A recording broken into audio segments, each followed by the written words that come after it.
Hello. I'm going ahead and starting this so we can talk too. I'm going to go ahead and read the copyright disclaimer under Section 107 of the Copyright Act of 1976. Allowance is made for fair use for purposes such as criticism, comment, news reporting, scholarship, and research. Fair use is a use permitted by copyright statute that might otherwise be infringing.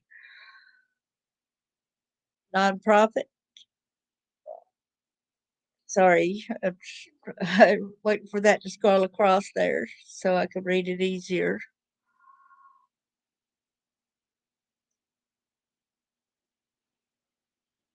Yes, fair use is permitted by copyright statute that might otherwise be infringing. Nonprofit, educational, or personal use tips the balance in favor of fair use. It's so good to see you. You've been to Cambodia and the Philippines and Thailand,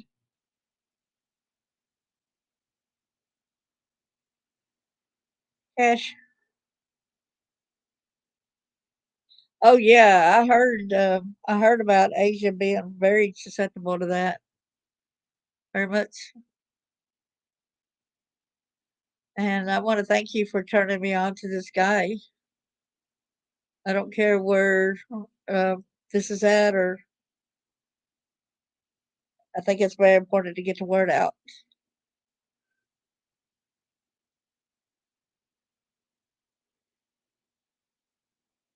Yeah. I made me wonder because of my mom being the way she was. I really had thought that Germany was really bad, but I don't think it was as bad. Hello, welcome everyone that's in here. Hope you say hello. I want to thank Cash for bringing this topic of this one guy.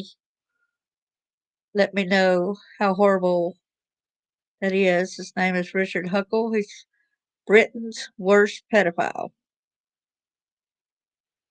I got two different articles on him. I got the Wikipedia that gives a little bit, a lot of his history, but then I got another one too. Hey, good to see you too. Thanks for being here. And I want to make sure that I say, let people know that if you want to come in here and complain about somebody else that's in the chat room and these people are not doing nothing wrong, we are not going to have that. We are here to get the story out about the different things, all right? We're here to bring knowledge about, and we're going to stay on the subject of what's going on also. But we might chit chat and say hi, that kind of stuff, and that's all right. But we're not going to bring anybody down. We are here to uplift one another. Thank you. Had you heard about the case too, Jackie Cunningham?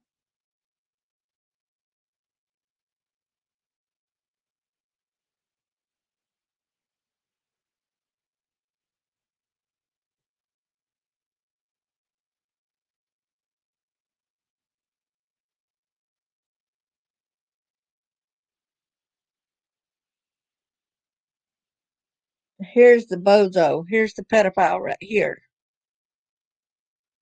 Richard Huckle. Huckle. There's his mugshot to the right of the screen. Okay. Richard William Huckle was born in 1986 and he died October 13, 2019. He was an English serial child sex offender. He was arrested by Britain's National Crime Agency in 2014 after a tip-off from I'll make it bigger where everybody can see it better too, from the Australian Federal Police and convicted in 2016 of 71 charges of sexual offenses against children committed while he posed as a Christian teacher and a freelance photographer in Malaysia.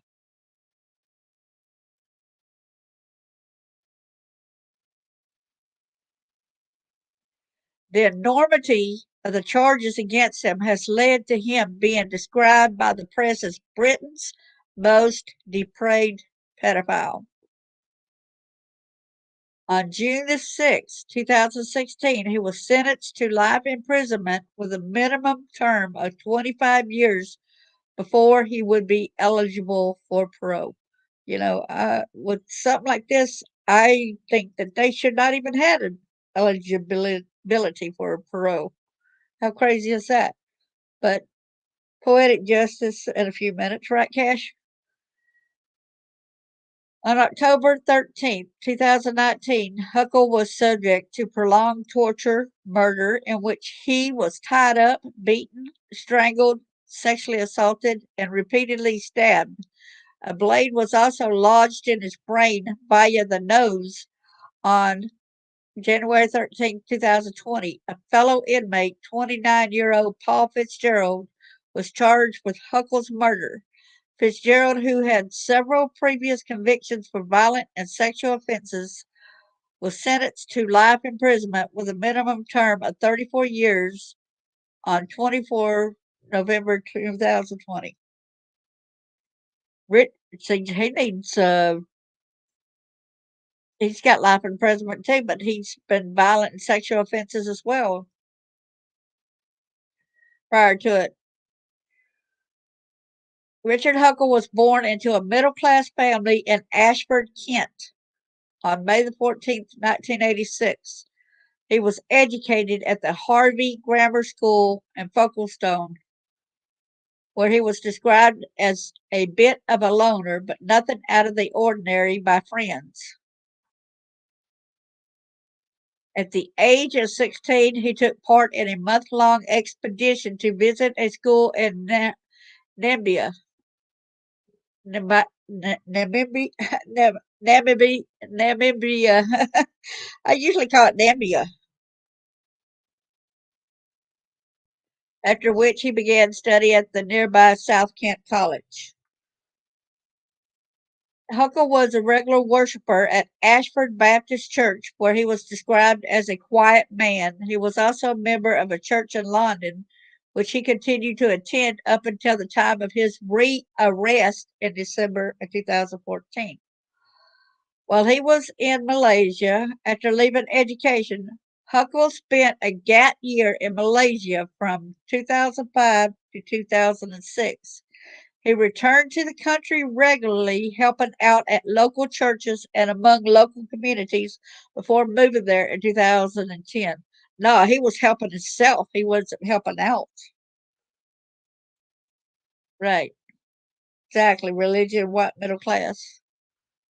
Huckle enrolled in the short CELTA, which is Certificate in English Language Teaching to Adults course with the British Council before starting work as a freelance photographer in local communities around Kuala Lumpur. Hoping to further his career and status within the community, he also enrolled in an information technology IT study course at Kuala Lumpur Metropolitan University College. He did not complete his studies. Yeah, it gets much worse, yes. During the years of 2011 and 2012, Huckle did part time photography for Nike Football Club, Malaysia. There were no reports of abuse in the club. In addition to Malaysia, where all of the crimes he was convicted of occurred, Huckle is known to have kidnapped two sisters, aged 4 and 6, in Cambodia in 2006. In India, he persuaded a pastor, get off of that. In India, he persuaded a pastor to invite him to an orphanage in Bangalore to take photos and make videos with the children, offering to make promotional videos of the orphanage. Now, here's the sexual offenses, y'all. Here's initial arrest, okay? On December 19th, 2014, Huckle was arrested by officers from Britain's National Crime Agency at London's Gatwick Airport and questioned on suspicion of serious offenses against children. His arrest followed an earlier tip off from Task Force Argos, a highly specialized branch of Australia's Queensland's police service responsible for the investigation of online child exploitation and abuse. Oh, really? Huckle initially refused to answer questions and bailed under the condition that he stay at his parents' house through his lap though his laptop was seized the following day. He admitted the child sex abuse to his mother.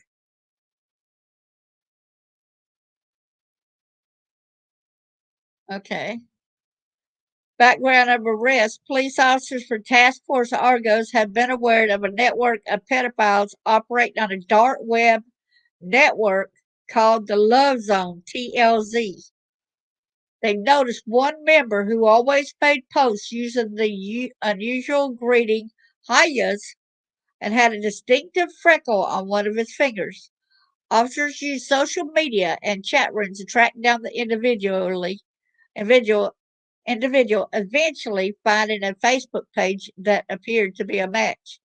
The profile was fake, but photos of a vehicle led police to Shannon McCool, a care worker for Adelaide. A warrant was issued for the arrest of McCool.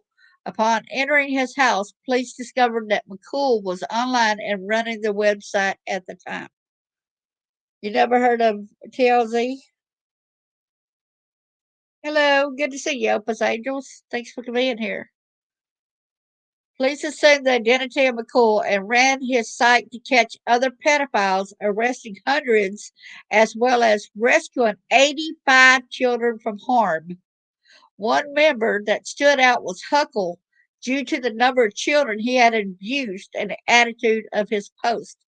After discovering his real identity, they learned he was due to return to the UK to spend Christmas with his family and immediately alerted the National Crime Agency.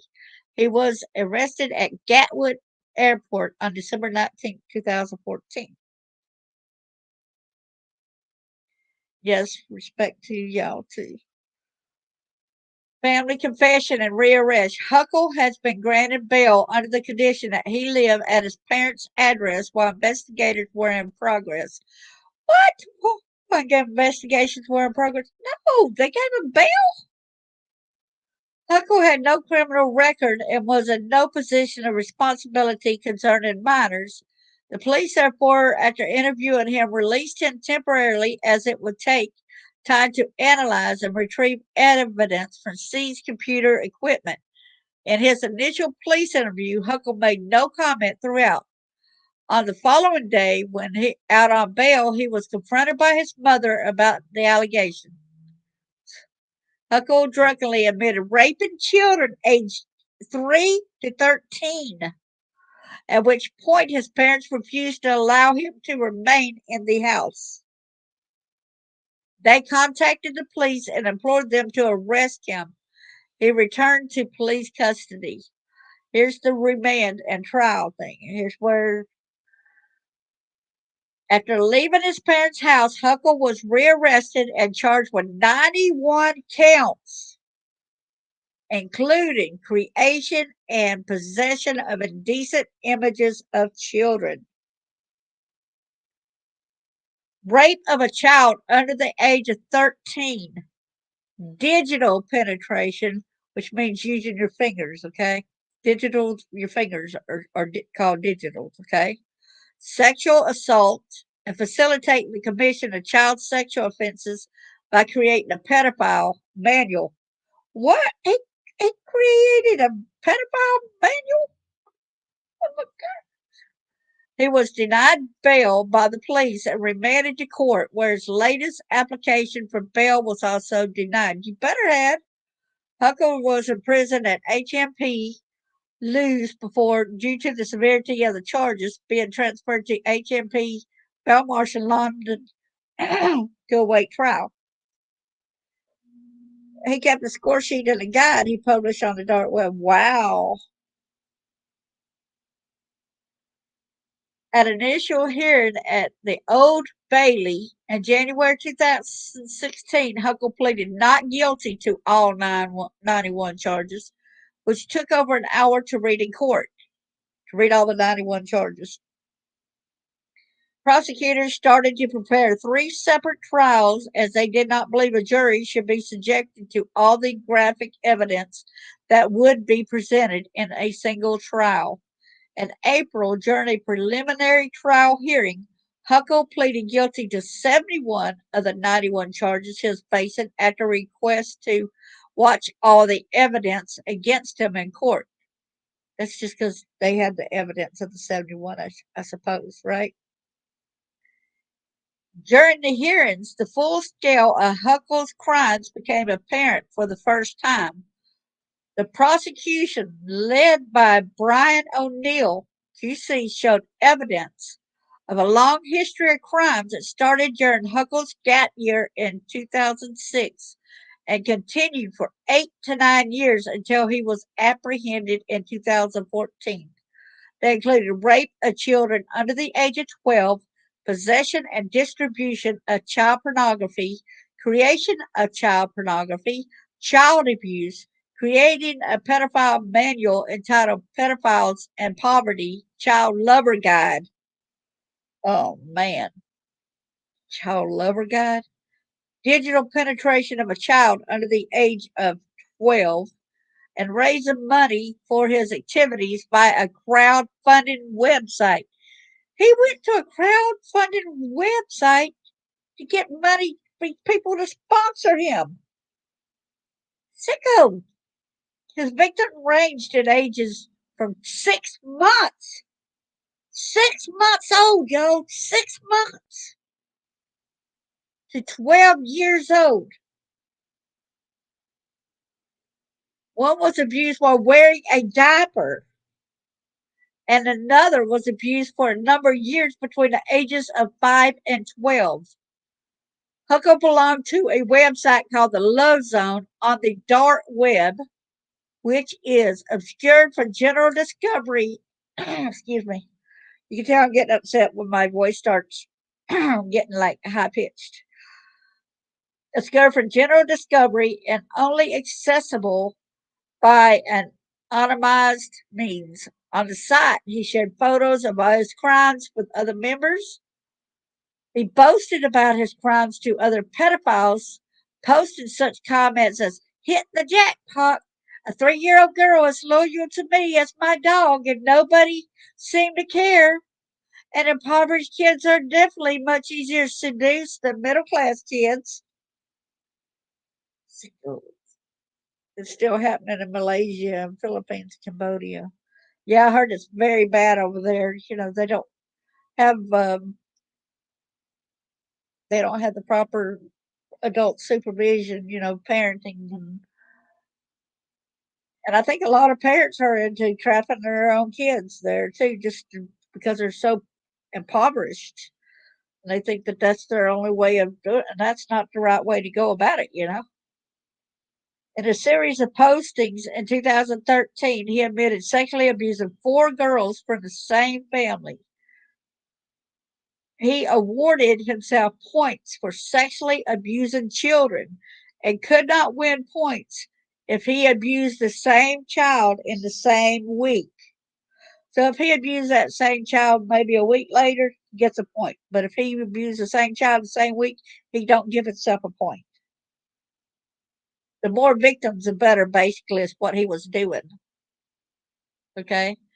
Huckle wrote he wanted to marry a girl he had raped from the age of 7 and have children with her, although he claimed he was not a big fan of incest. Wow. In total, prosecutors unveiled 29 victims and more than 20,000 photos and videos, but believe there could be up to 200 victims across Southeast Asia and 1,000 more photos in encrypted areas of Huckle's laptop, for which Huckle refused to provide keys. Ultimately, the vast majority of child abuse on his laptop was never recovered. The hearings revealed some of the stratagems Huckle employed to procure victims, such as taking children out on day trips from orphanages and escorting them home from their own birthday party. Huckle had even talked about marrying one of his young victims so he could set up a foster home and abuse a cycle of children who would pass through his home and turn his pedophilia into a full time job. Huckle also created a ledger of his abuses in which he scored a scale of abuse each victim suffered. It was from this ledger that he estimated the estimated number of children abused, 200, was derived. Although to date authorities have only discovered photographic evidence of the abuse of 29 children due to Huckle refusing to give officers the passwords for encrypted areas of his hard drives. Here's an extraterritorial jurisdiction. Huckle was prosecuted under Section 72 of the Sexual Offences Act of 2003, which allows British nationals to be tried and convicted in the United Kingdom for child sex crimes committed while overseas in an effort to prevent child sex tourism, stratagem known as extraterritorial jurisdiction, and a move welcomed by child protection charities. It is rarely used section of the Act. While no official tally is kept, Huckle was reportedly only the seventh person to be prosecuted under the measure, and his crimes the most serious to be prosecuted under it. Now here's the sentencing, okay? Huckle's sentencing hearing began at the Old Bailey on June 1st, 2016, and lasted until June the 3rd, 2016, with the sentence itself being passed on June 6, 2016.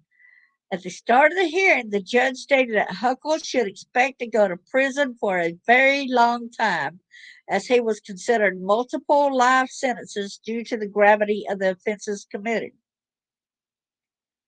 Exactly, it is horrific. During the sentencing hearing, Huckle's lawyer, Philip Satsford, QC, read a statement from Huckle where he blamed his crimes on his immaturity.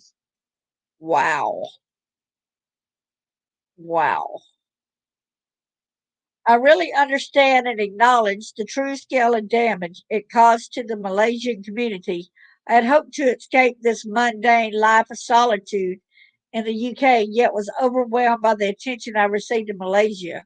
I completely misjudged the affections I received from these children. My low self esteem and lack of confidence with women was no excuse for me to use these children as an outlet. I'm open and eager to rehabilitate from this offended behavior.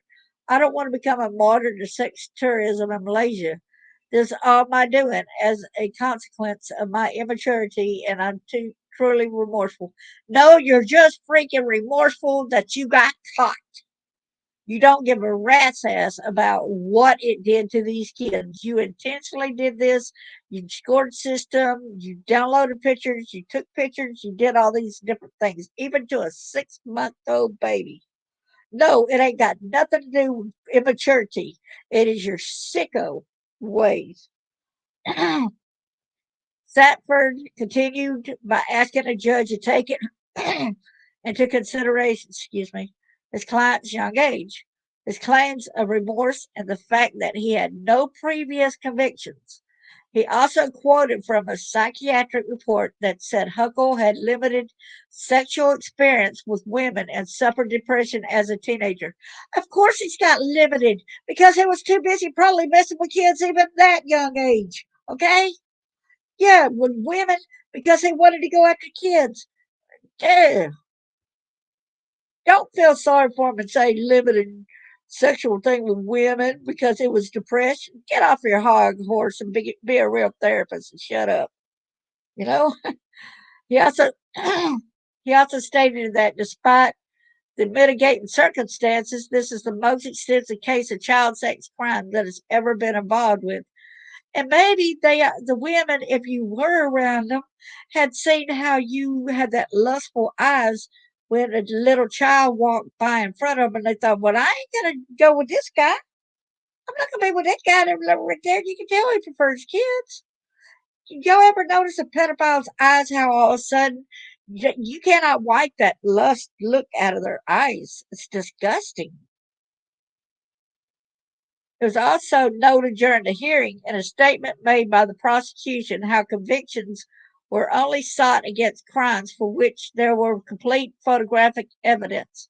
It was noted how Huckle's ledger contained details of 200 children had been abused, but that they had been unable to access certain encrypted sections of his hard drive to obtain evidence.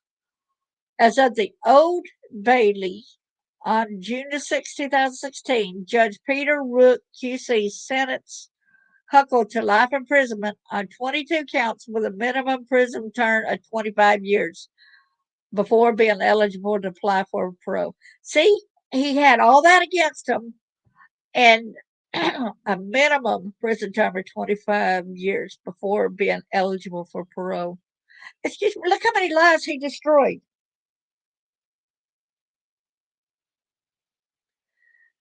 And there's a lot of people that's in with the government that knows how to break these codes. I don't understand why that wasn't given to them to break the codes, because a lot of them can do that. There's ways to get at these encrypted files. Before passing down the sentence, the judge stated that Huckle carried out a campaign of rape and was driven by his own sexual gratification. Exactly. You got a dang thing to do with, oh, I'm immature. Oh, I'm turned down by women. Oh, poor pit of me. No, you're the sicko that lusted after kids and did these kids. You have pleaded guilty to as many as 71 sexual offenses. It's very rare indeed that a judge has a sentence sexual offending by one person on such a scale as this. In my view, you may well harbor feelings of regret, but there's no feeling of genuine remorse in this case. Exactly. Well said, Judge Peter Rook. Well said. I am proud of you. He deserves a hand clap on that right there. Exactly. And I'm so proud of the parents, Jackie, for, the mother asking them and he going ahead and saying, yes, I did this. And them calling the police and turning them in. They weren't going to hide their kid and say, well, I'm going to protect my kid, I'm going to do this, and keep him out of jail. No, they knew that he needed to be in jail. Here's the aftermath and criticism. The National Crime Agency received criticism from the Malaysian government as well as a number of child protection charities in Malaysia for their handling of the case. Officers from the NCA traveled to Malaysia to engage with local charities to perform child protection workshops in the community where Huckle lived, but they were kept in the dark about the gravity of his crimes. The Malaysian government stated that they would like further details of the victims so they can offer counseling. On June 4th, 2016, the Attorney General of Malaysia, Ted Muhammad Apandi Ali, stated that he was in the process of contacting his counterpart in the UK and the British High Commissioner in Kuala Lumpur. I said it right a while ago, Kuala Lumpur, to obtain information about the case, which would help this investigation into the crimes and its efforts to help Huckle's victims. The National Crime Agency responded to the comments from the Malaysian authorities, stating that they revealed enough details to be able to help the charities, but were unable to provide full details until the prosecution was completed. What I'm wondering too, he traveled um, with a church group for doing this. How many of the church kids did he possibly mess with as well? The numbers are probably outstanding, crazy. For the same reasons, severe media restrictions were put in place, which prevented anybody from reporting the story until the British government had taken steps to ensure that all Huckle's materials had been taken down and that steps had been taken to protect his victims from other predators. Right on. Exactly. We need to do that. I'm highlighting that child tourism is going on. Men traveling for 2 weeks and abusing kids in Malaysia, Vietnam, Thailand. Exactly. On June 6, 2016, however, the National Crime Agency referred itself to the police watchdog, the Independent Police Complaints Commission, due to the fact that they were aware of Huckle's continued attendance at two churches in the UK up until the time of his rearrest in January 2015, but did not contact them until sentencing had already begun. The IPCC will look into whether the NCA had acted appropriately and whether more could have been done to determine whether Huckle abused any children in the UK through his relationship with the churches. That's what I just got through saying. Yeah. Oh yeah. That's good. I'm glad you did, Cash, when you realize it is dark web fun. Yes. The British Council issued a statement saying that they had reviewed their dealings with Huckle. Richard Huckle completed a certificate in English language teaching to adults course in 2008, which provides training to individuals to teach adult learners. Following the course, we have no records to indicate he was ever engaged as a teacher in Malaysia with us, either for adult students or children. That's what the British Council Press Office gave in their statement, which was issued June 1st, 2016.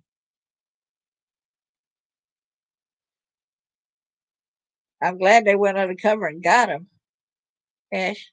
They also stated that procedures would be reviewed, but that pre-employment checks are the responsibility of future employers, not their education provider. After the gravity of Huckle's crimes became known, the Malaysian government set up a telephone hotline for people to call if they had any information about Huckle or if they were abused themselves. The Malaysian Prime Minister, Najib Razak, added that he was angered and saddened by Huckle's sexual violation of Malaysian children and called for all parties involved to ensure that children are not exposed to situations where irresponsible people can take advantage of them. They had to view this, that had to really bother, the kids. Every time a new adult comes over there, they're petrified. Following the discovery of Huckle's crimes, the Malaysian government came under fire from child protection charities for the lack of legislation regarding child abuse and child pornography. James Nayagam, chairman of Suryana Welfare Society of Children for Children, was particularly critical of his government's relaxed nature in dealing with such crimes. Exactly. You don't need to be relaxed about it. You need to be uh, get mad, be angry about it, do something about it. Don't just sit there. Don't just try to sweep it under the rug. This is a big, major problem. Late, here's what he said, James Nayagam. Malaysia should make child pornography and child sexual abuse a severe crime with heavy penalties. We should also issue a severe warning at the point of entering the country about our strong stance. Huckle got away with it. He knew the relaxed atmosphere in this country. We Asians fall head over heels with foreigners. He had people fall into his trap, but regardless of where people come from, we must have that check and balance. Then in August 2016, in response to the criticism, the Prime Minister, Najib Razak, formed a special task force to investigate how Malaysia's legislation could be updated to take pedophiles like Huckle into account. These efforts produced the Sexual Offenses Against Children Act in 2017. The act was the nation's first legislation to address child grooming, child pornography, and child rape specifically. They need a pat on the back for this, bringing awareness, getting this out there. Codifying the investigative powers of the Royal Malaysian Police and prosecutorial discretion for these crimes. But still, more needs done, to check out the people that's going to be around these kids. While the media in the UK were largely supportive of Huckle's sentencing, the Malaysian press widely stated that the punishment was not severe enough, with statements such as 1,000 years is not enough. We are horrified that the sex fiend Huckle will be eligible to appear before a parole board after 23 years. And this monster could be out in 24 years, appearing in the days after his sentence was announced. Exactly. Now here comes his death. Y'all gonna get? Are y'all ready to hear about how he died? Put a one up if you're ready to hear how he was killed. On October 13, 2019, Huckle was found strangled and stabbed to death in his cell at Full Sutton Prison in East Yorkshire, aged 33. It was reported that he was beaten, stabbed, and strangled repeatedly. Another prisoner was charged with his murder in January 2020. After a trial lasting 4 days, Paul Fitzgerald himself, serving an indeterminate sentence for serious sexual assault, was found guilty of Huckle's murder on November 23rd, 2020 by a jury after only 1 hour of deliberation. During the trial, further details of Huckle's murder were revealed, with it being made public that Huckle had his hands and feet bound before being gagged, strangled using an electrical cable, raped, having his jaw broken, having a kitchen utensil inserted into his butt, and then having a pin with a blade attached inserted into his brain via the nose.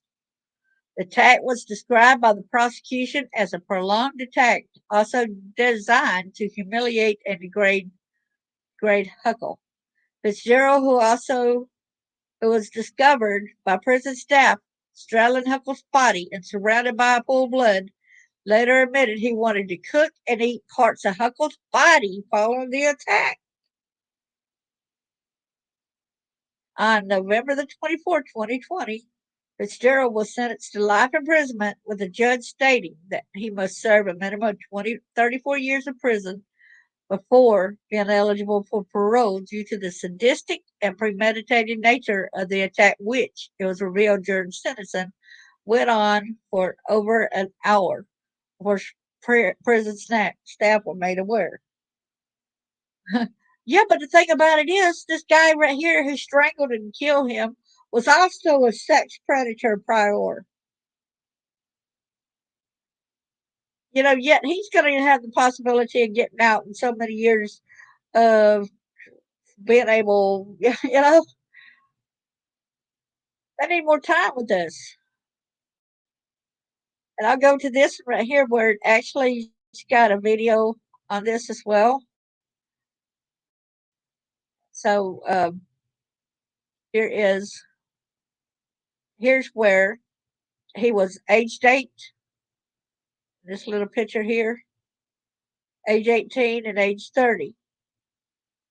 How geeky Richard Huckle became a Britain's worst pedo who abused 200 kids before being stabbed in the brain with a pin. This is posing innocently for his Year 4 class photo. It's hard to imagine this 8-year-old from a loving middle class family will grow up to be a Britain's worst pedophile. Yes, and we don't really know. He could have had some dark secrets where he might have been SA too, but they say he wasn't, but he never told that he was. You know what I'm saying? Don't make it right, but I'm just saying that there's possibilities. Sex beast Richard Huckle raped and abused up to 200 children, including a baby in a nappy, before he was found tortured to death in his jail cell at HMP Full Sutton, near York, last October.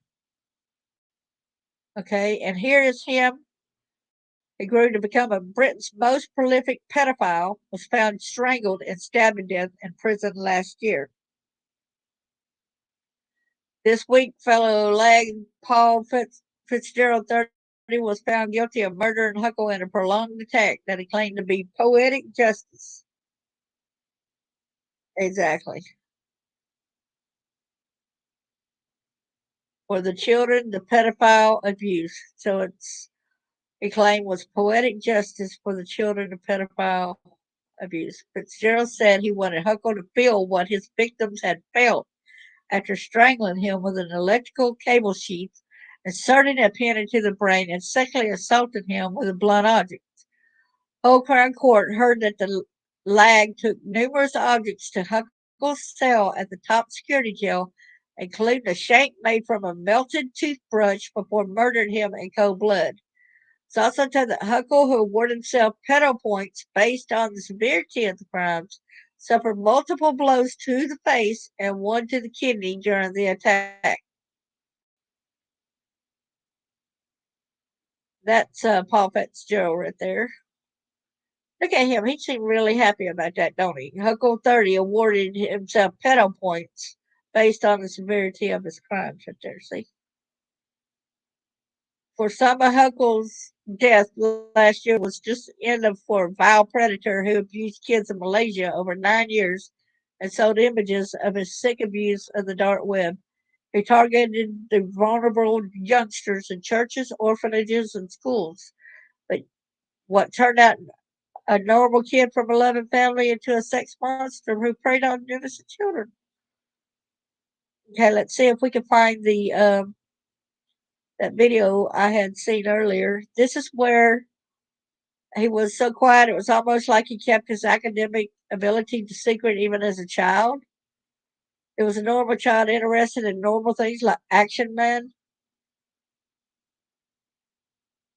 He spent his childhood in the leafy market town of Ashford. Is he was a rat-like teen, but after finishing primary school and starting at nearby Harvey Grammar School, Huckle's life began a rebel as he drifted away from some pals and allegedly dabbled with petty crime.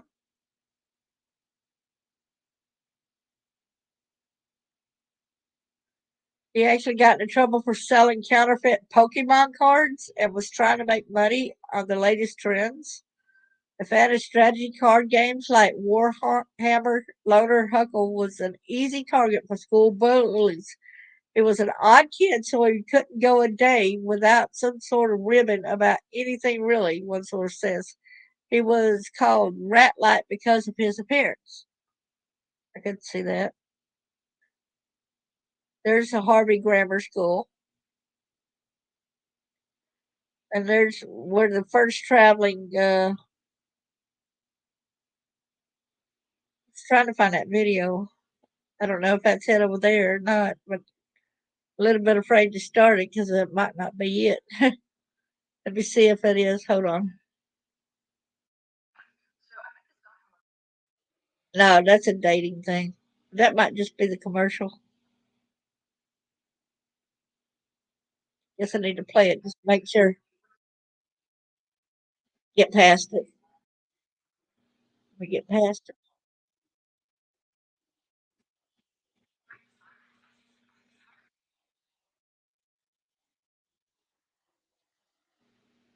Wow. Um, and it's going down, and that's where 18 grands after getting his A level results.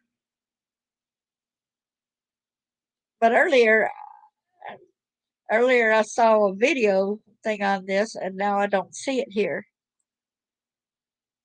Well, Huckle was surrounded by other young gap year students. Once more, he found himself on the fringes of the group. During his time in Malaysia, he shared a tiny apartment with Surrey mum of one, Sammy Gee. Ooh, it's either Gee or G, depends on how that person pronounces. He says he spent most of his time alone and never spoke of girlfriends. In fact, he would later try to claim he had low self esteem and a lack of confidence with women. Well, you know what? If they were around pedophiles like you, what women will want to be around. Excuse me. In fact, he'll later try to claim, okay, some psychologists have made a link between sex offenders and rejection, with attackers often claiming to have been rejected by women at school. Whatever. You can't blame it on that. I was rejected at school, but I didn't go around raping nobody. It gave me the creeps, but he was a Christian. Excuse me? Christians don't act this way. With hindsight, Sammy on Walton on Thane said Huckles behaved strangely around children, but not in a way you might have expected. He was nervous. He wouldn't talk to anyone or interact with kids, she said. He always had his camera around his neck, even in the classroom. We never yelled, and there was always something odd about him, but he was a Christian and out there to do all these amazing things, so we all gave him a chance. He was very odd, said Weasley Guy, who didn't interact with people. I never got on with him, and he always gave me the creeps. But with Huckle put people on edge with his odd behavior, they tolerated him out of respect for the charity work he was supposedly doing. It. There's the word supposedly. Supposedly. He was out there to do all these amazing things, which give him a chance. He lived in a tiny apartment with sorry mom and one. Yeah, I hope to God that he didn't mess with the child in that home.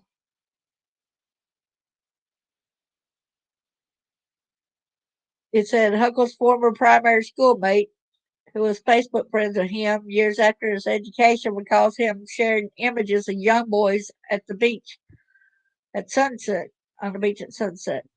I thought these pictures looked quite strange and suggestive as in how you would imagine an adult model to be posed, but the children were fully clothed, says the source. It's clear that he got these kids to pose, and Huckle's Facebook friends had good reason to feel uncomfortable. While day by day he was posing as a missionary, he was sneaking off to brag about the ease of targeting Malaysian youngsters. In posts later found by police on the dark web, he said impoverished kids are definitely much easier to seduce than middle class Western kids. He also created the how to guide for other pedophiles, kept a scorecard tallying the number of children abused, and shared pictures and videos of himself raping. It's There's where they said I felt sorry for him. I want to try to get to where I saw the video. Well, here's the timeline right here of him. Pedo Richie Huckle's 9-year reign. He first visits Malaysia on a gap year teaching placement in 2005. In 2006, he spends 2 weeks in Cambodia where he sexually abuses two sisters aged 4 and 6. In 2007, he returns to Cambodia and stays with the same family. Huckle takes up a voluntary teaching post in their village. 2011, Huckle returned to Malaysia and enrolls at Kuala Lumpur University to study IT. In 2014, National Crime Agency receives a tip from Australia alerting them to his online activities. In December 2014, Huckle is arrested when he lands at Gatwick Airport on a trip home for Christmas. His parents are waiting for him when he's led away. In February 2015, he is charged with more than 90 offenses. In June 2016, Huckle is handed 22 life sentences at the Old Bailey, but could be out in 25 years. 22 life sentences, but could be out. No. October 2019, the sex beast is tortured to death in his prison cell. In November 2020, fellow lag Paul Fitzgerald, 30, is found guilty of murdering Huckle in an attack he said was poetic justice for the children the pedophile abused. Let's see what this right here says right here. Arrest and sickening discoveries, okay? Exactly. We need to educate and reform. It was the following year that Huckle was finally arrested by the National Crime Agency after Australian cops probing a notorious pedo website discovered the online activities and tipped them off. He was arrested at Gatwick Airport when flying home to the UK for Christmas. Huckle had amassed 20,000 images of child abuse and even abused a baby girl in a nappy. He initially denied his vile crimes, but later confessed to his horrified parents. Sickened by what their once innocent little boy had done, they kicked him out and begged police to take him away. His mother was both extremely upset and extremely angry, prosecutor Brian O'Neill, QC, told Huckle's sentencing hearing at London's Old Bailey in June 2016. She and his father called the police and asked them to take their son away. The pair both bravely gave witness statements for the prosecution. Thank you so much. Gigi is back behind bars. He got out to a halfway house. He lasted a week and was back in the dark web. Oh man. One last person actually laughed out loud. There's her. There he is right there. Of course, he denied him, but then he told his parents he'd get him, you know. Here's where he's strangled and stabbed behind bars. I'm not going to read that because it wants to go to his talking about how, his lack of confidence in women. And here's a picture of he clasped his hands together as in prayer as he was sentenced. Like, have mercy on me, please. Have mercy on me. But did you show the kids any mercy? And here's a world rid of a monster. At least the world is rid of him, and a taxpayer isn't keeping a piece of crap like that alive, says a former secondary schoolmate. Um, when I go to put this on the video, the audio where y'all can hear it, I'm going to keep this on there, but um, I'm going to let y'all know what I'm doing so that y'all, because y'all will not be able to hear me.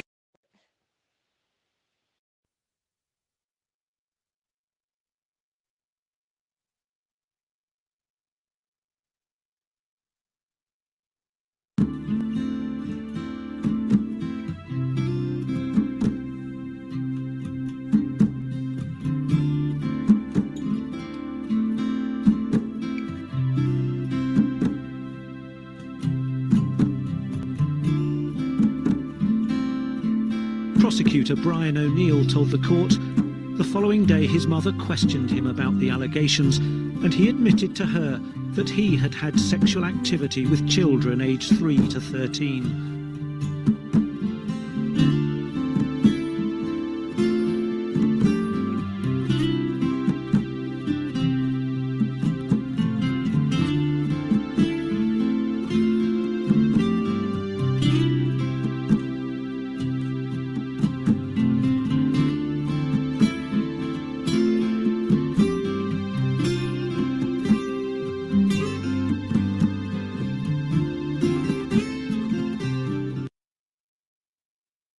The Challenge star Robin Hibbard has appeared unrecognizable in a shocking new mugshot for her latest arrest, amid her struggle with severe drug addiction. The former reality star was hit with a restraining order by her family in April of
we are coming for you.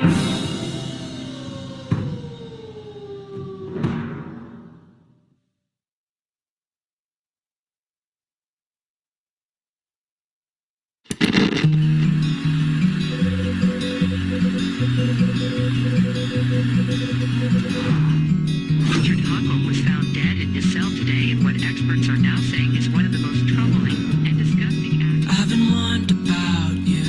Richard Huckle was only in his 30s when guards found him. They said that just one look and I'd get caught. It was a crime that shook the nation when prison staff entered. Cause there's something about you.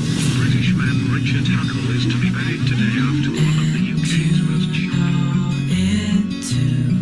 British photographer Richard Huckle was murdered today in prison in a cold and calculated attack that has shaken the country. On the 13th of October, 2019, 33-year-old photographer, English teacher, and international Christian missionary Richard Huckle was serving time in Her Majesty's Prison Full Sutton for convicted offenses. Also serving time in the same facility was 30-year-old convicted sex offender, Paul Fitzgerald. But Paul was no ordinary sex offender. You see, his blood was as cold as his darkness was thick. Paul is described by the court as a psychopath with a mixed personality disorder, coupled with a gender identity condition. As a matter of fact, he identifies as a woman named Kira, but some argue as to whether or not Paul really feels that way. Some believe he was simply putting on an act. From an early age, Fitzgerald had a string of criminal offenses peppering his record. He'd been convicted of indecent assaults in 2004 when he was 13, and 2006 when he was 15.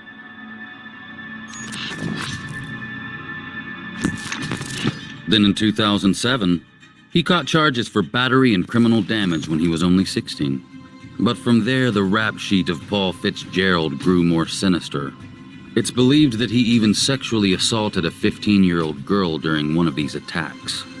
In 2009, at the age of 18, Paul attempted to sexually assault a female dog walker.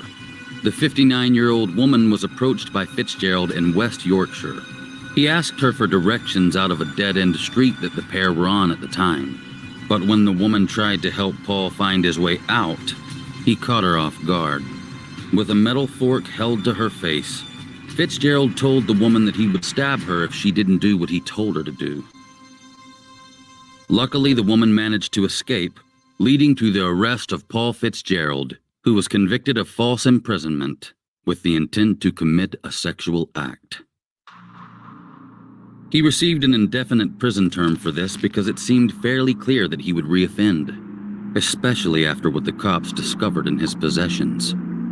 When Paul was arrested, authorities found diary entries that exposed the criminal's darkest recreational desires. Paul is quoted to have written that he loved raping women. He even jotted down his sick desire to sexually molest a 4-year-old boy.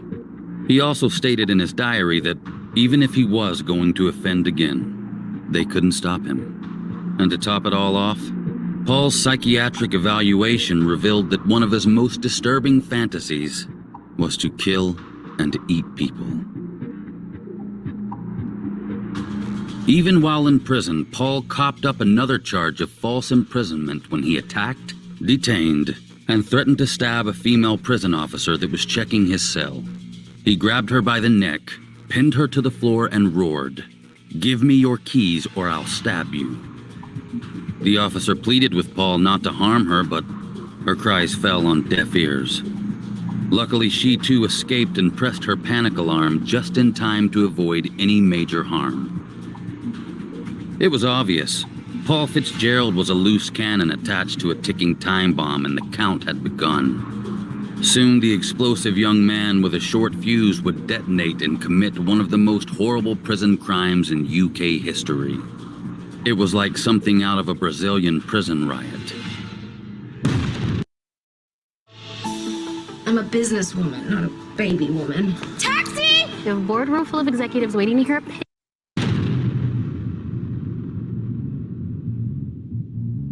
HMP Full Sutton is one of the UK's most notorious high-security prisons. It's home to some of the most dangerous criminals in the country. What you see on your screen right now are videos shot inside HMP Full Sutton's walls that showcase riots, assaults, and dangerous bullying. This place is clearly no playground.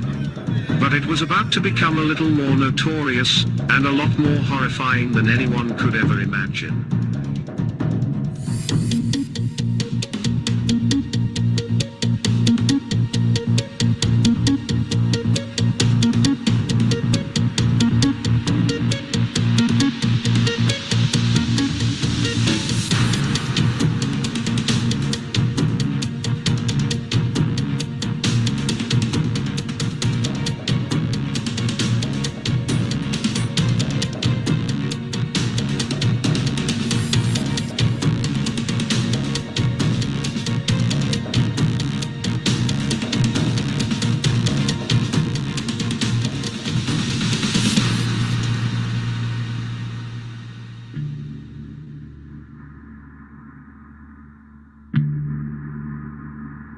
In 2019, Paul Fitzgerald decided he was going to kill a few of his fellow inmates at HMP Full Sutton.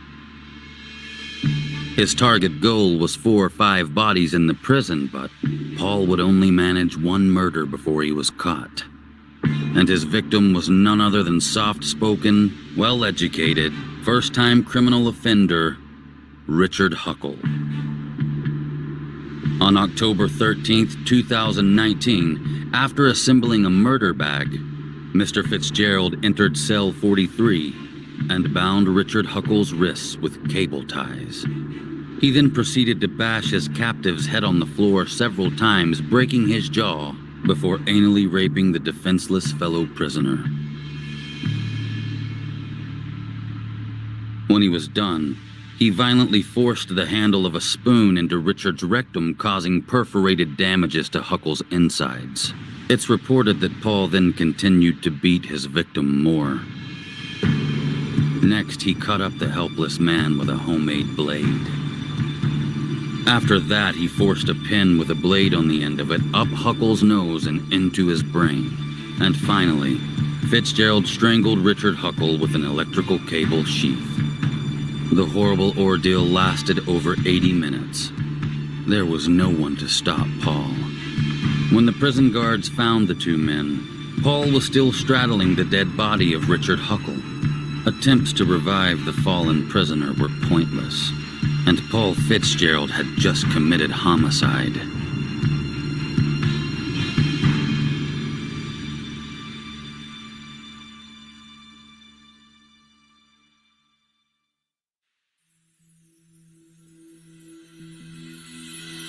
A young man was handed a death sentence today, but not from a judge. His fate was instead sealed by a fellow inmate at Her Majesty's Prison Full Sutton. Richard Huckle endured unimaginable torture at the hands of psychopath Paul Fitzgerald. We'll have more information at 6 o'clock. Stay tuned for more updates on this shocking and sad case.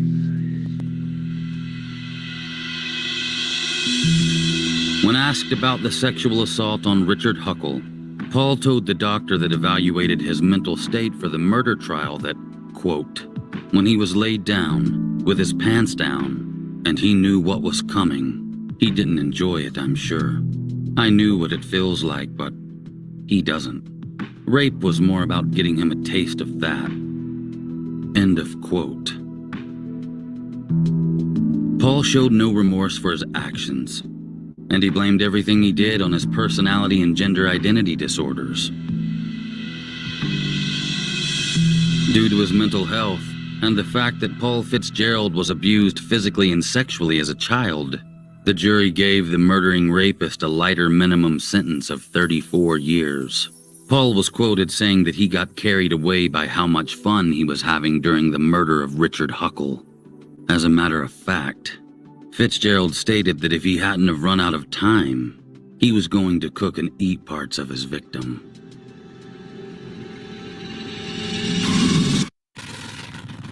I'd now like you to pause the video and comment down below. I want to know how you feel about Paul Fitzgerald at this point in the story. Then after the video's over, find your comment and reply to it if your feelings have changed. It'll be interesting to see how your emotions evolve as we dive into this insane rabbit hole. Please pause the video and comment down below in 3, 2, 1.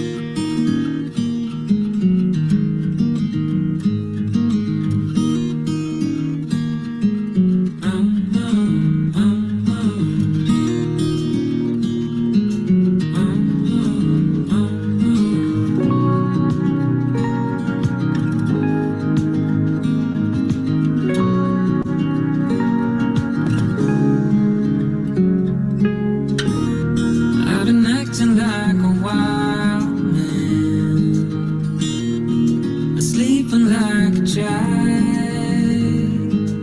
You're so luminous and vibrant. I'm always in bloom for you. Always in bloom. Always in bloom for Paul Fitzgerald. What a devil. I'm assuming that's how most of you feel. After all, how could someone do something so cruel to another person for no apparent reason? Richard Huckle surely didn't deserve this fate. Nothing could warrant a death so cold and callous, right? I mean, Paul Fitzgerald is the monster you don't want hiding under your bed, greeting you at the end of your nightmare, but the truth is, what you've heard so far is only the end of the story. The tip of an iceberg attached to a full glacier of some of the coldest desires imaginable. This story is truly unthinkable already, but the unbelievable part starts here. So the question is, why kill a Sunday school teaching, picture-taking, traveling missionary in such a brutal and heartless way? Well, all questions will be answered.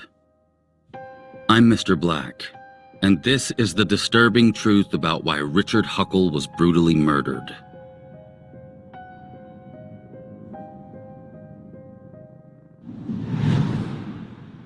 The disturbing truth will continue in a moment.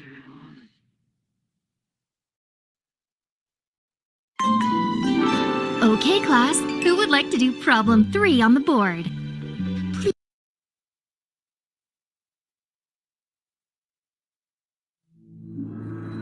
Richard Huckle was born into a middle-class family in Ashford, Kent, England on April Fool's Day in 1986. He studied at Harvey Grammar School in Folkestone. Apart from being considered a bit of a loner, most of Huckle's friends stated that he was a normal guy. Outside of petty crimes like selling counterfeit Pokemon cards, Richard was a mostly liked individual by his peers and had every opportunity available to become successful. It's worth noting that this did not exclude him from being the target of bullies who thought he was strange or referred to his appearance as rat-like. When Richard was only 16, he spent a month visiting a school in Namibia in southern Africa. Huckle did very well with his lower education GCSEs, but in Harvey Grammar School, it's reported that he had a hard time with his AS levels. When he turned 17, he was gifted a digital camera as a birthday present, which fueled his ambitions to become a photographer. Unfortunately, this pleasantly innocent ambition would later darken its shade in the hands of Richard Huckle. Richard turned to Christianity in 2004. He was a member of Ashford Baptist Church. Other members of the same congregation depicted Richard Huckle as a quiet man. But the pastor of another church he attended in London would later state that Huckle only seemed to attend the church whenever he got to be around children. And he was absolutely right. Richard learned the ropes of photography while taking photos for the church at baptisms and other religious events. Through this, Huckle realized that photography was his true passion, and in turn dropped his AS-level courses before attending Kent College, where he studied ICT and completed his GCSEs in photography. After completing his education, Huckle spent a gap year in Malaysia from 2005 to 2006. It was set up by an organization called World Challenge. It placed Richard in an animal conservation program located in the jungle with a number of other Britons. But working with animals wasn't really what Richard Huckle wanted to do. So he went to the World Challenge head office in Malaysia and explained that he'd rather offer his services to schools and orphanages. It's reported that one orphanage was selected, but it was unable to accommodate him for some reason. As you'll soon find out, this was a blessing in disguise for the children of that facility. Instead, Richard and fellow traveler Sammy G were sent to work in school and assist in teaching English to young children. Sammy G, who shared an apartment with Huckle at the time, recalls that he was a nervous character and didn't interact with anyone very much. Not even the children in the school. But that didn't stop Richard from causing problems. It wasn't long before it was discovered that he'd been writing a blog in which he was unpleasantly referring to other fellow gap-year travelers and the World Challenge organization itself. Needless to say, it didn't sit well with his peers. But I'm not sure Richard cared about them. They were a little too old for him to consider at all. In October 2005, Richard began a new World Challenge placement at Praise Church. They let Richard Huckle teach Sunday school to the children of the congregation. This is what would later be referred to as his hunting ground for his evil crimes.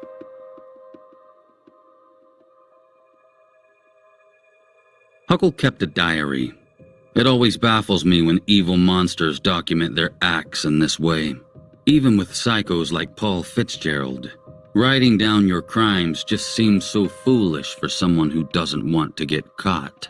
Nevertheless, it's exactly what Richard Huckle did. As soon as he started working at Praise Church, he started jotting down very odd comments about the children he worked with there. One entry from Huckle's diary reads, "I had some of the children sit down with me for a cuddle. We got out the mattress and had a relax session." The church's pastor would later claim that Huckle had no unsupervised access to the children and that he wasn't a Sunday school teacher at all. But according to the World Challenge organization, Huckle was dropped by the company after a parent accused him of hitting children. Unfortunately, after 1 week, Richard was hired by the church itself, putting him back in contact with children, and there was nothing World Challenge could do about it. This is apparently all discussed in Richard's diary.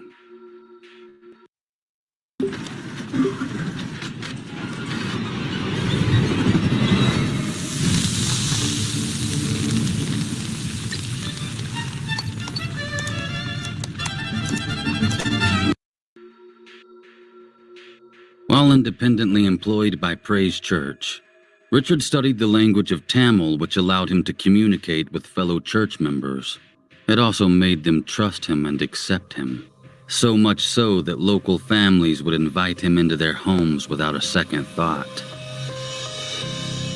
It was unknowingly an invitation to the boogeyman. At some point in 2006, Richard Huckle took a trip to Cambodia. It's believed that the worst of his crimes may have begun during this time. Others claim his evil acts began at the Praise Church itself. No one seems to know for sure. But one thing is certain. Wherever Richard Huckle went, abuse was sure to follow.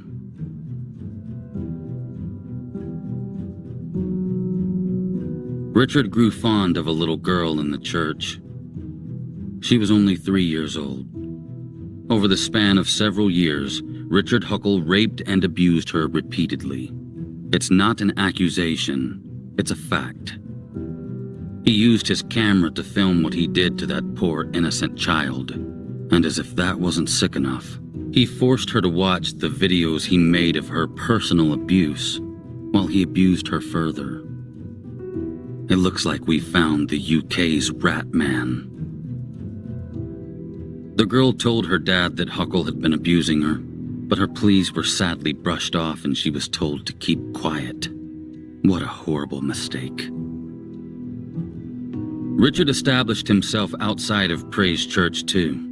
He even found a small village that welcomed him in and allowed him to help teach English. The village in question primarily consists of poor, uneducated families from India. Richard touted himself as a freelance photographer and claimed he was simply there for that purpose. So the community let him in and even gave him a place to stay while he was there. The villagers claimed they saw no suspicious behavior from Huckle, and they said he came across as a perfectly normal person. But looks can be deceiving because for almost a decade, Richard Huckle raped and abused almost 30 children from that exact village. It began with pictures, and later escalated to touching the children inappropriately. All the victims were between 4 and 7 years old, and it didn't go unnoticed. Red flags were up in the village. Reports state that multiple parents were concerned, but again the worries were hushed and ignored.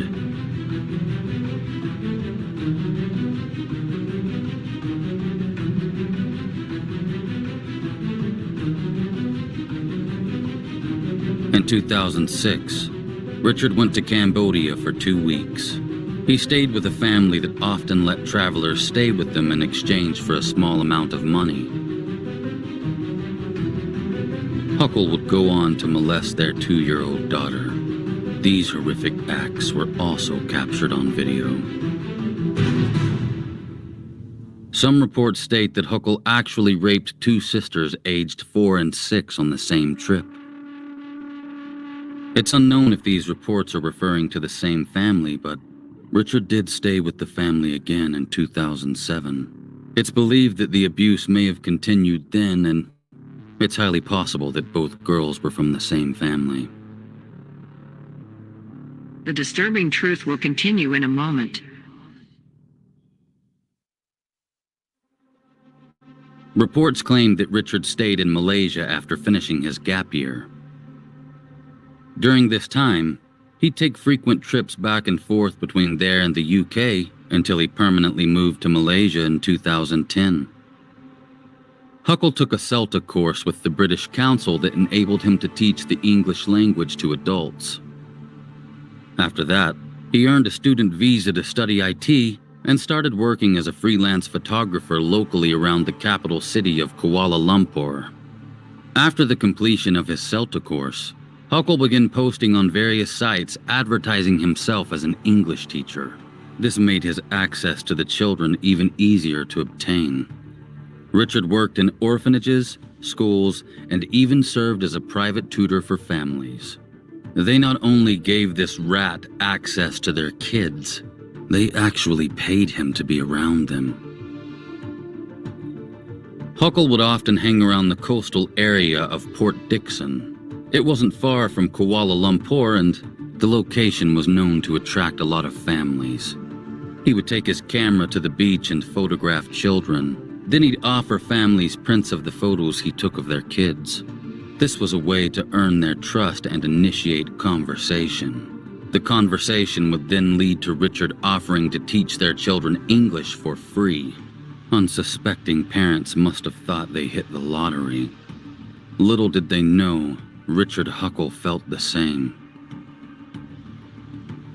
He wrote in his diary, "I'm back again at Port Dickson and staying around the house of my 12th family.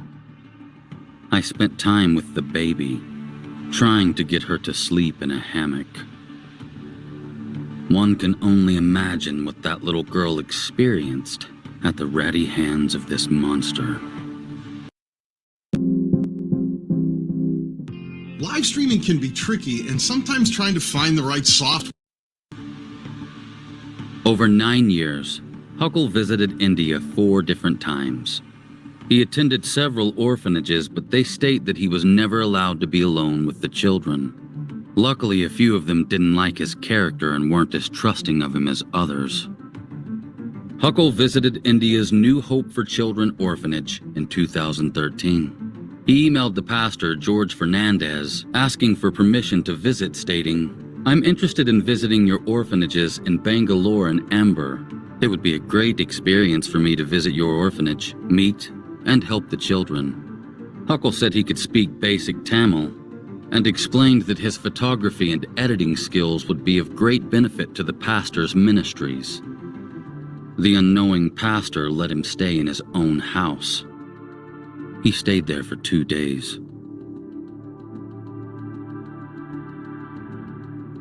Pastor Fernandez said that Richard would never look straight into their eyes during his short stay. He added that Huckle emailed him again later saying he was keen to return to the orphanage, but luckily he never did. Nor did he make contact with the pastor again. He must have got the feeling that Fernandez was no pushover. After Richard was eventually caught, the New Hope for Children orphanage released a statement on their Facebook page, assuring everyone that Richard was never alone with the children of New Hope, and that luckily none of the kids in the orphanage were ever harmed in any way by Huckle. To this day, there have been no investigations into his time in India. But I don't for a second believe that this rat was capable of being close to children without getting his claws dirty. There's simply no easy way to state the fact that Richard Huckle sexually abused children. Ages ranged from 13 all the way down to 6 months old. But not only did he violate their innocence and cruelly steal a part of them, but he found a way to make money off of what he stole from those helpless children. He was profiting off of what he did to those kids, and he was doing so in a way that's hard to fathom. With that camera he was so fond of, he photographed and videoed most of his victims. He used this horrific homemade media as a means for financial gain by uploading the files to the dark web. As a matter of fact, he'd been uploading hundreds upon thousands of images of his sick child abuse acts since around 2005. This story is no rabbit hole. This is a rat hole. Rat like Richard Huckle had a few places online where he liked to distribute his evil media, but his #1 spot was a horrible site called The Love Zone. Thankfully, this fucked up place is reportedly no longer available on the dark web. But at the time, it was one of the biggest and most secure hotspots for pedophiles to get their sick stimulation material. And by hotspot, I mean the site was a nest that had an estimated 45,000 active members. It's an eye-opening number. Can you imagine 100 pedophiles in a room? Multiply that by 10. Now multiply that by 45. It's mind-bogglingly depraved and hard to even consider in the mind of a normal person. But the Love Zone had a quantity of just that. 45,000 sick fucks were trading images of themselves abusing children on the Love Zone. Apparently the site even had its own categories where users could pick what kind of abuse they were into. Oh, I know.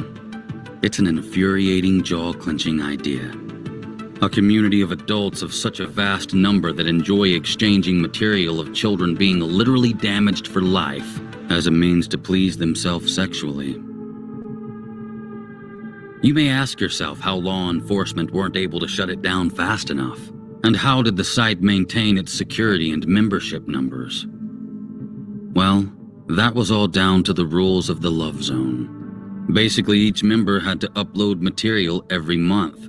If they didn't, they were likely to be booted from the site. If an account even looked slightly suspicious, it would immediately be terminated. And the site also had a ranking system. If members uploaded more content, their ranks increased. The top rank on the site was reportedly called the producers area. Only the top pedo content creators reached this high rank. But luckily for the children of this world, in 2014, Australian task force Argos had secretly taken over the site and had been closing in on around 30 of its members for months. It seemed that the Tor deep web browser wasn't enough to keep the good guys from getting into the rat cave. It was clear that the cheese pizza loaded trap was about to snap down on the neck of ratty Richard Huckle. But how did the police do it? Well, they unfortunately had to use bait in the form of an actual child pornography video to lure the rats in. The task force used a hyperlink that directed abusers to an external site that hosted the bait video. If they opened the video, the abuse images began to play. But the cops were simultaneously recording the user's IP address. They exploited a session identifier that linked the IP address to an account on the Love Zone. Boom. All the king's mice and all the king's rats were about to be dragged from their nest by the claws of the cat. But hold on. Gaining access to the Love Zone was no easy matter, and it didn't start with the Australian police. As a matter of fact, it began with Project Spade in Canada. In October of 2010, the Toronto Police Service became in contact with an individual on the internet who was distributing graphic child sexual abuse media. The cops were able to trace the internet connection to a male living in the city of Toronto. He was running and operating a site called Azov Films. It was a place where customers internationally could order films and have them sent to their homes all over the world. Okay, today is June 1st. Please say your name and spell it. I'm God, G-O-D. Good morning, everybody. I'd like to talk about Project Spade this morning. In October 2010, undercover online officers with the Child Exploitation Section of the Toronto Police Service made contact with a male on the internet who was sharing very graphic images of young children being sexually abused. Through investigations, the officers were able to trace the internet connection to a male living in Toronto. The investigation revealed that this individual was running an exploitation movie, production, and distribution company from an address within the city of Toronto. This company operated a website known as www.azoffilms.com, where customers from around the world could place orders to have movies sent to them through the mail or through the internet. Investigators believe many of these movies were consistent with the Canadian Criminal Code definition of child pornography. At this time, the Toronto Police Service sought the assistance of the United States Postal Inspection Service, as it appeared many of the movies were being exported into the United States. The Toronto Police Service and the United States Postal Inspection Service then began a joint investigation. On May 1st, 2011, after a 7-month-long investigation, officers executed numerous search warrants at various locations across the city of Toronto.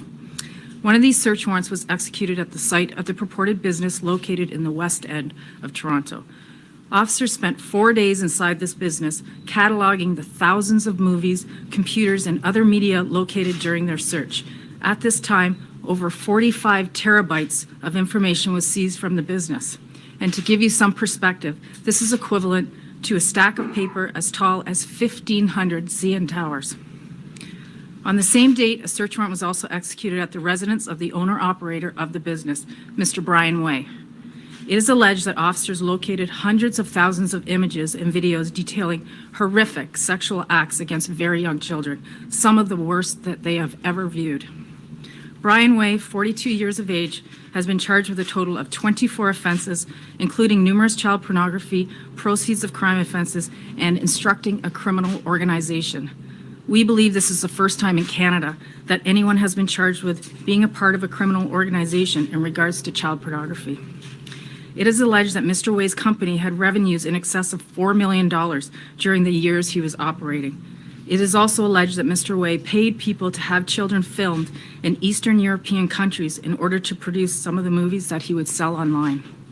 These producers of the child exploitation movies, which were sold exclusively through Azov Films, have all been convicted in their respective countries. After 7 months of investigating, on May 1st of 2011, several search warrants were exercised across the city of Toronto.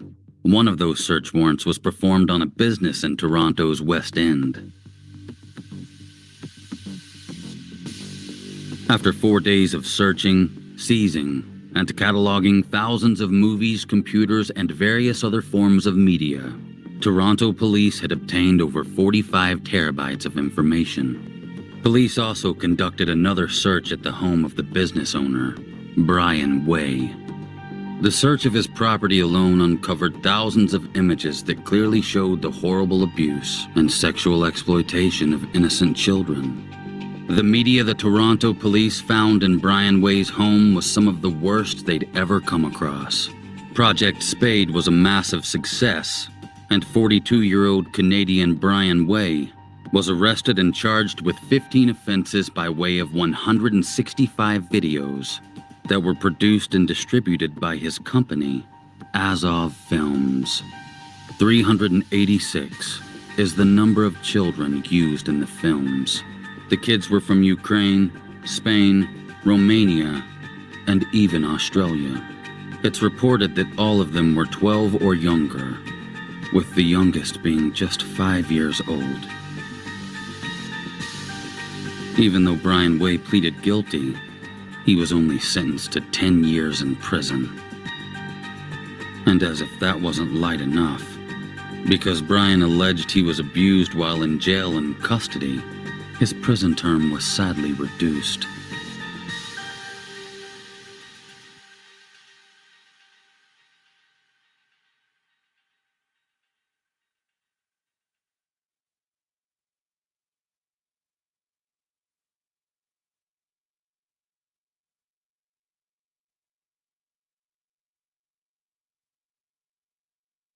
The disturbing truth will continue in a moment. This isn't the place, but we do need to talk. They will fight you. They will fight dirt. Thanks to Project Spade, over the course of around 3 years, 348 filthy rats were convicted of their crimes and brought to some sort of justice. This included a man from Queensland, Australia. After police seized and investigated his computer, they found that he too was a member of the Love Zone on the dark web. This was a huge step forward as police now had control of an account on this horrible child abuse site. Now the real heavy lifting was underway as law enforcement began to track the owner of the Love Zone. They realized that the owner of the site was likely to be Australian due to images he posted on the site that depicted the land down under. Now they had a possible location. But still, finding the Love Zone's owner was like finding a speck of dust on the beach.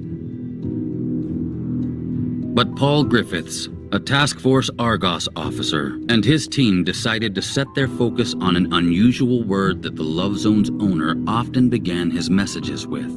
It was a word that no one on the task force used, nor were they familiar with. Paul knew that, while chances were slim, this word just might lead them to the Rat King after all. So Task Force Argos started Google searching the word Hayas with an apostrophe S. They came up with thousands of results all over the internet, but pretty much all of them were linked back to females, and Argos knew they were looking for a man. Then suddenly they struck gold. On a forum site for discussing four-wheel drive vehicles, they found a match. The poster was in Adelaide, Australia. His post submission started with the word Hayas, and his username closely matched the owner of the Love Zone's username. Check. The Rat King's reign was coming to an end. To further sink in the death blow, the task force found the word Hayas and the same username on a basketball forum. Argos now knew for sure they had their rat. On the four-wheel drive forum, they noticed that the Rat King was looking for a Delta 4x4 body lift kit. Someone on Facebook in the Adelaide area was looking for the same exact parts at the same exact time for a Volkswagen. But the account was a sock puppet account.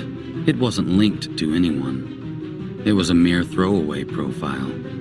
But Task Force Argos didn't let this stop them. Posing as a normal user, authorities began asking the account questions about the vehicle that the person wanted to raise. And lo and behold, the user responded with a picture of a white Volkswagen Amarok. The fool never even blurred his reg.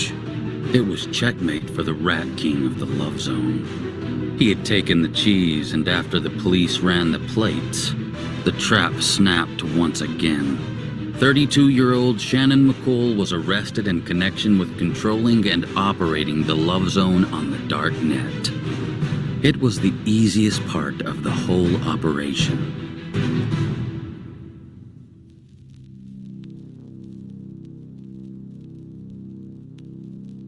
Police literally casually knocked on Shannon's door, and he answered. When he was arrested, the silly rat's laptop was already open, logged into, and waiting for the cops to seize everything. They now had access to everything they needed. It was a massive victory. It may as well have been Christmas for Task Force Argos, as literally years of covert investigations had finally paid off. But the horrific details that followed would no doubt tint the success of the operation in a dark shade of deep depravity. You see, Shannon McCool was employed by the government. He had been in his career for 10 years. His job was to look after children from all over the world. Alarms were even set off a couple times during Shannon's employment to the state. He was even accused of acting physically inappropriate with the children by his co-workers. Not to mention this dead rat walking had been convicted of gross indecency, aggravated indecent assault twice, and sadly, aggravated production of child pornography involving a 2-year-old. Now you tell me how this asshole was ever allowed near children. Why didn't anyone step in and stop this? This negligent mistake aided the theft of the innocence of hundreds of children around the world. Children that may never recover. Because there's nothing you can do to restore stolen innocence.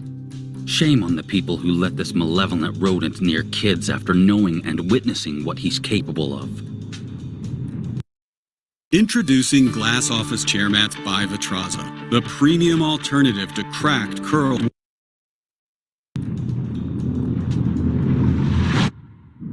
A former boss of Shannon McCool has broken down giving evidence to the Royal Commission, saying she felt there was something not right about the convicted paedophile. She lamented how her superior would brush off any complaints about him because they were friends. The assistant director of an out-of-school hours care service says Shannon McCool just appeared at the centre in 2010 after being hired by the director who he was friends with. She said she felt there was something not right about his personality and behaviour, but her boss brushed off concerns.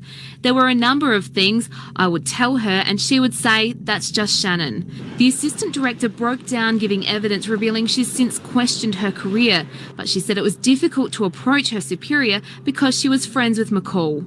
"I didn't want to upset her, but now it was wrong of me. I know I should have done something." McCool's former boss again denied today that their friendship clouded her judgment, but she admitted she missed things over his 4-year employment. Also missing McCool's out-of-school hours care personnel file. It's been requested by the Commissioner, but both witnesses believe it was misplaced after his arrest. Lauren Barker, 9 News. Shannon McCool was charged with 18 offenses dealing with child abuse he inflicted on the kids in his care while working for the state between 2011 and 2013. As if there wasn't enough evidence to convict Shannon already, he was identified in the abuse videos he made via a small freckle on his ratty finger. In 2015, he was convicted and sentenced to 35 years in prison. Good evening. Victims have cheered in court as families' SA carer Shannon McCool was jailed for 3 decades for inflicting vile sexual abuse on already troubled children.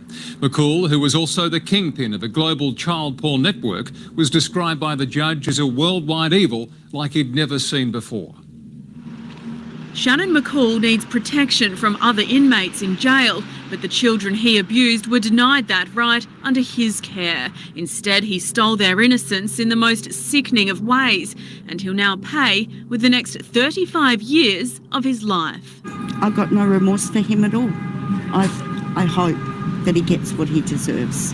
McCall cried as Judge Paul Rice described in harrowing detail the repulsive crimes inflicted on 7 children. The former family's SA carer was trusted to look after them in a government-run residential facility. But when one of the state's heaviest sentences was imposed on him, the courtroom erupted into applause. It's over in one part of it's over, and now I can deal with our family trauma. McCall's victims were as young as 18 months. Some were disabled, all were vulnerable. I don't know how these guys don't get life for these crimes. I will never understand that. If you sexually abuse kids, you shouldn't get to live, one way or another. But yet again, the grip of justice slipped slightly when Shannon McCall's sentence was reduced from 35 years to 28. But reportedly he could be out in just 26 years because he helped lead authorities to the arrest and conviction of other fellow pedophiles. Why the hell do we have to honor our promises to filthy rats? Brisbane Police Headquarters controlled the Love Zone for around 6 months, during which time they gathered as much intel about the site's users as they could. They made a list of the Love Zone's most notorious members. Members who uploaded the most content or were the most active on the site. And guess whose name wound up at the peak of that list? None other than Britain's own Richard Huckle. Richard was reportedly in the site's producer tier. He uploaded new material weekly. It was exclusive new content of the children he abused. He even condemned other members on the Love Zone that he felt were just living off the content that he and others produced. He found those people to be fakes while he was out there actually living the pedophile life. Richard was so into the scene that he wanted to leave a legacy behind and hoped he'd be remembered for the material he created. He was in so deep that he began titling his work and referring to his abuse locations as his studio.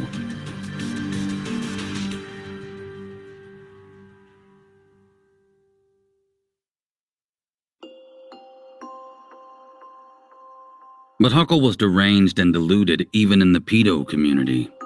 His material wasn't actually that popular, and neither was he. Even on a filthy site like the Love Zone, Richard's arrogance didn't play well.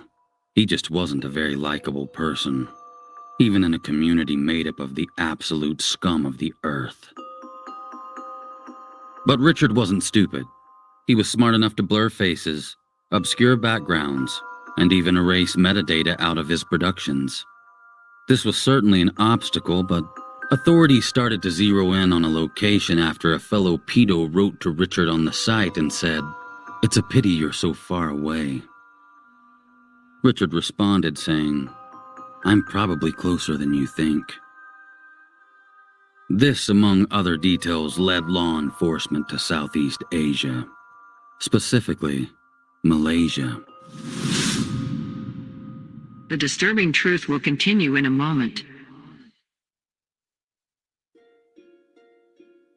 The biggest, most devastating breakthrough in this case came from Richard's camera. But it wasn't the media. It was the actual camera. Richard hadn't scrubbed the data that revealed the make and model of his Olympus camera. You might be asking yourself, can you actually create high-quality live streams for free? And with that information, cops scoured sites like Flickr to find pictures that linked to Southeast Asia and the same type of camera. And guess what? They found them. And the subjects of the pictures were actually legal images of children from the region in question. With this information, cops now had Richard Huckle's email address, which I imagine was something like richardtherat@ratface.com. Probably not. But that email address linked him to several other accounts across the internet. It seemed like the walls of the rat maze were quickly closing in on Richard Huckle. Not only did the email address from Flickr lead to an account on the Love Zone, but it also led authorities straight to Richard's business, Huckle Photography Productions. And guess where it was based out of? Malaysia. And lo and behold, that connected the cops to Huckle's personal Facebook page. It would be on this profile that police would obtain all the answers they were looking for. You see, Richard Huckle had been posting seemingly innocent photos of his abuse victims right on his public Facebook page for anyone and everyone to see. The cat had its rat. But because Richard was British, the information was immediately passed on to UK authorities. But miraculously, Richard would continue to walk free for 4 months due to Malaysian authorities claiming that there just wasn't enough evidence for them to intervene. So the UK could do nothing but wait. And as they did, it's certain that the lives of more children were destroyed. Soon enough, Richard posted that he would be coming back to the UK to visit. And on December 19th of 2014, Richard's flight arrived at Gatwick Airport. His dad was there waiting for him, but authorities arrested him before he could be reunited with his family. It was game over for our greasy little English rat. His hard drives and computers were seized and searched. Cops fought encryption on some of the data and got nowhere in an interrogation with Huckle, who refused to comment. Without passwords or previous convictions, Huckle was released on bail under the condition that he resides at his parents' house. It seemed like a small win for Richard until his mother questioned him about the allegations. Surprisingly, Richard admitted his guilt. His mother and father reportedly begged the police to take their son away and refused to let him stay with them. Fair play to them for that. And so he was arrested and charged with over 90 counts of sexual offenses on children, including making a pedophile menu. He was remanded without bail this time. But in 2016, at his hearing, Richard Huckle pleaded not guilty to all of his charges.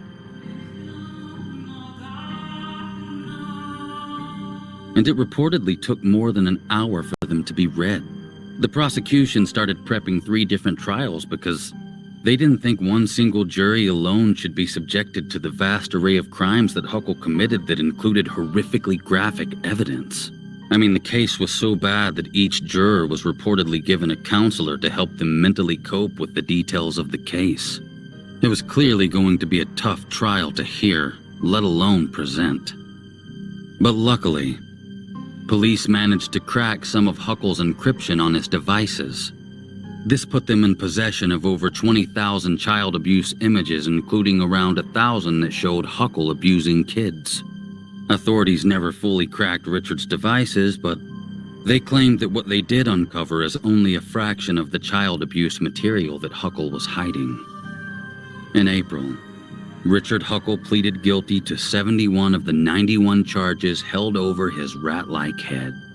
The charges involved 23 boys and girls aged between 12 years old and 6 months old. 22 of the victims are said to be from Malaysia. One of them is said to be from Cambodia. What you're about to hear next is a list of the offenses Richard was convicted of. Hold on to your seats, because this is disturbing.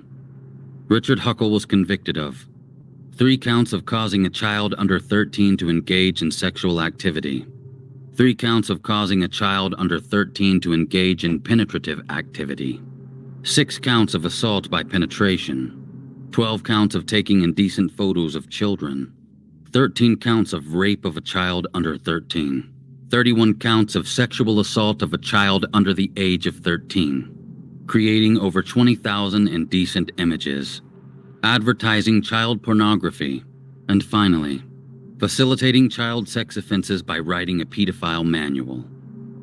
While the case only covered 23 victims, prosecutors believe that Richard may have indeed had over 200 children that he preyed upon. He often posted on the Love Zone boasting about his sick acts of child abuse. He said poor kids are easier to seduce than Western middle-class children. He also stated that he would be posting a guide on the subject at some point. But the sickest insight into Richard Huckle's rat-like mind from hell is what he said about a 3-year-old child he abused. He said, and I quote, "I'd hit the jackpot. A 3-year-old girl as loyal to me as my dog, and nobody seemed to care. The 3-year-old I can have so much sex with that it's just boring. Well, at least now she's ready for business with pedo funding." End quote. Pedo funding was another pedo site on the dark web. It's hard to listen to myself say Richard's words out loud. It makes me angry and I feel like I want to scrub my tongue with soap. How can someone become so evil? How can you carelessly destroy so many innocent lives for your own pleasure? It disgustingly makes no sense to me. I mean, this horrible human being wrote a 60-page child sexual abuse manual titled Pedophiles and Poverty, Child Lover Guide. In it, he describes how to get away with child abuse in Asia. That's about as sick as it gets, right? Think again. From November of 2013, Richard Huckle started ranking his abuse crimes on a point-based system. He called this the Pedo Points chart. In the chart, there were 15 categories. Each one was worth a different number of points. The highest ranking category was rape. It was worth 15 points. When Huckle committed an act from a category on his chart, he'd award himself points according to the rank of the category. Within a year of creating the chart, Huckle claimed to have a score of 1,305, and that was in one single year. Don't forget, Richard was at large for almost a decade before he was brought to justice, and justice served him 22 life sentences. But as you know, that's where the trap would snap, exterminating ratty Richard Huckle. Or I guess you could say that Richard got caught in a cat and mouse game. And in that case, I suppose we could call him Jerry. Jerry with a bad ending. When I found the bird, I prayed.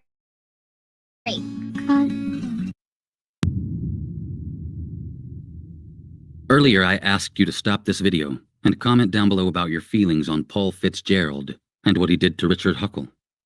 So tell me, have your feelings changed from your previous comment? I'm curious. While you think about it, how about I tell you how I feel? I'll be quick. When it comes to Richard Huckle and Paul Fitzgerald, my thoughts are, eeny, miny, miny, mo. Cyanide would end them both. No sympathy for human monsters. Never. I'm Mr. Black, and this is the disturbing truth.